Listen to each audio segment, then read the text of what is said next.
Como ya hemos visto en capítulos anteriores, desde la creación de Inglaterra el gobierno ha estado en cabeza de un monarca con un poder absoluto.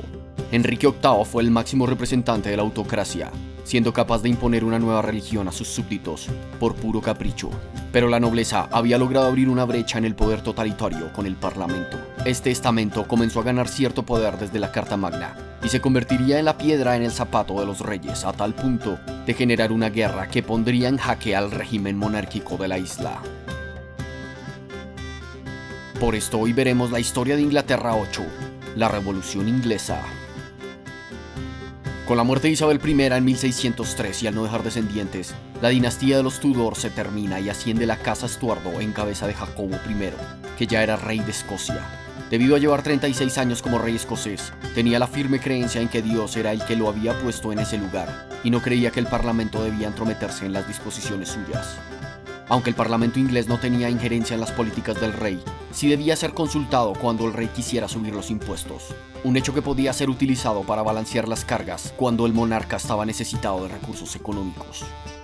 Jacobo entendía esta situación y, a pesar de no estar de acuerdo, era inteligente y cauto, y pudo mantener a raya a los parlamentarios. Pero las tensiones entre el parlamento y el rey llegaron a un punto crítico, cuando el trono pasa a manos del hijo de Jacobo.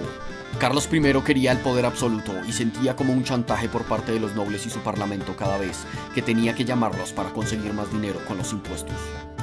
Durante 11 años gobernó sin tener en cuenta el parlamento, en lo que se llamó 11 años de tiranía. Pero en medio de una guerra con los escoceses, que se encontraban renuentes a unir la iglesia escocesa a la anglicana, tuvo que reunir al parlamento de nuevo para solicitar más impuestos.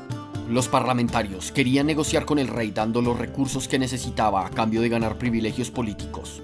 Esto no fue bien visto por el monarca y rápidamente se crearon dos bandos, los que defendían al rey y los que se declararon en oposición, empezando la Primera Guerra Civil Inglesa. En esta primera guerra, que se extendió entre 1642 a 1646, se impuso el bando del poder legislativo frente al poder real. Lograron capturar al rey, que bajo la presión de los parlamentarios promulgó varias leyes antiabsolutistas.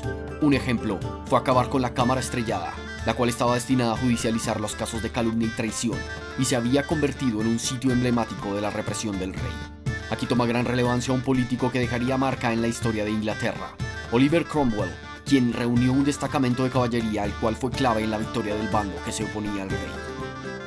Con el escape del rey de las manos de los parlamentarios, este encuentra apoyo en Escocia y así da inicio a la Segunda Guerra Civil entre 1648 y 1649.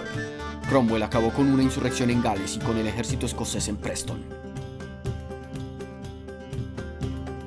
Varios de los parlamentarios empezaron a buscar pactar con el rey para acabar la guerra, pero Cromwell no quería esto, así que con el poder que había adquirido por sus victorias y con el mando del ejército, echó a los opositores. Después de vencer a los promonárquicos, vuelve a capturar al rey y lo enjuicia por alta traición al Estado, lo que desencadenó en la ejecución del rey y en la creación de la República Inglesa. En esta nueva forma de gobierno triunfa la burguesía y el mercantilismo puritano, dando paso al respeto por la propiedad privada e iniciando así un incipiente capitalismo.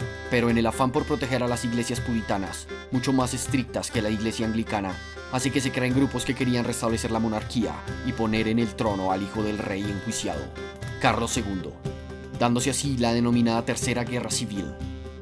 Cromwell y su determinación lo llevan a una nueva victoria, consolidando la república y convirtiéndose en el Lord Protector de Inglaterra. Pero el miedo a los enemigos del Estado hace que la república se convierta rápidamente en una dictadura. Cromwell desintegra la Cámara de los Lores, la parte del parlamento en la que está la nobleza, y solo gobierna con la Cámara de los Comunes. Implementa las actas de la Ley de la Navegación, la cual excluye a barcos de otras naciones que no sean ingleses en el comercio, haciendo que Inglaterra fortaleciera su flota mercante y a la armada a su vez, empezando su camino al dominio de los mares. Logró una importante alianza con los eternos rivales de Inglaterra, los franceses, para unirse en contra del Imperio Español, logrando ganar los territorios de Dunkerque y Mardyk, los cuales serían vendidos a Francia posteriormente. Aunque ha sido motivo de debate la importancia de Oliver Cromwell, no se puede negar la talla histórica de este personaje, que le dio a Inglaterra una era de paz y prosperidad que abriría paso al futuro imperio. Aunque lo querían coronar como rey, nunca lo permitió. Sí consiguió ceder el poder a su hijo después de su muerte en 1658, pero este no contaba con las cualidades de su padre y prefirió dimitir del cargo. Debido a esto se reúne el parlamento y deciden devolver al poder a la familia Estuardo en cabeza de Carlos II, quien toma el poder en 1660, retornando el Estado a la monarquía y finalizando la guerra civil. Pero la paz no duró mucho. Cuando Jacobo, hermano del rey y almirante supremo de Inglaterra, decide convertirse al catolicismo, el fantasma de las guerras religiosas vuelve a la isla. El parlamento intenta ponerse al paso y crea una serie de leyes que quitaban derechos cívicos a los católicos, alejándolos de cargos de poder. Aunque Jacobo debía retirarse del cargo de almirante, la ley hace que se cree un descontento en la población fiel al Papa, y a la muerte de Carlos, sin dejar descendencia clara, toma el poder el católico coronado como Jacobo II de Inglaterra y VII de Escocia. Tras su coronación empezó una intensa persecución a los no católicos. Las mayorías protestantes, con el miedo de volver a los tiempos de María Tudor la Sangrienta, llamaron al príncipe de Orange, un protestante que estaba casado con la hija de Jacobo, María, para que invadiera la isla y tomara el poder, cosa que hizo, y para 1688 ya había expulsado al rey y estaba tomando la corona junto con su esposa. María II de Inglaterra y Guillermo III serían los nuevos y últimos soberanos del reino de Inglaterra y Escocia, los cuales en 1707, tras el Acta de Unión, se unieron y conformaron la Gran Bretaña.